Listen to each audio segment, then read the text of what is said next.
Hi everyone, it's Bruce. Welcome back to English with Bruce. If you're ready to sound more natural, global, and much less arrogant, you're in the right place. Be sure to like, subscribe, and hit that bell, even if you already think you're perfect. Honestly, you're lucky to have me. I'm the most intelligent person in the room. I can do that job in my sleep. Ever meet that guy? We're on lesson 32, and today's idiom is full of himself. What does it mean? It means someone is overly confident, arrogant, and self-absorbed. They think they're better than everyone else. In Korean, we might say, 자만심이 가득하다. It's not about healthy confidence. It's when confidence turns into arrogance, and it shows.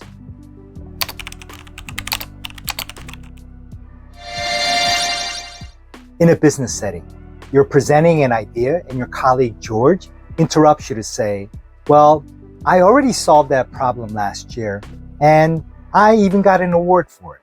You think, wow, he's really full of himself. In everyday life, your neighbor Linda posts 12 selfies a day and every caption says, not bad for a Monday, or some people are just born for success. Yeah, she's full of herself. Repeat after me, full of himself. Now say it with just the right amount of sarcasm. Full of himself. Why this matters?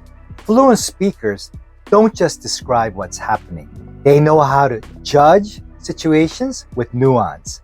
This idiom adds personality, realism, and attitude to your English. Because sometimes calling it like it is exactly what native speakers do. That wraps up June. We've gone from red flags to overcommitment, strong messages to soft exits, and now, pure ego.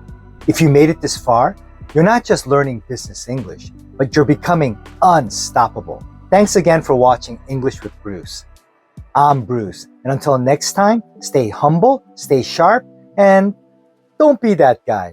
Like, subscribe, and hit the bell. And hey, share this with your friends who are just a little too full of themselves.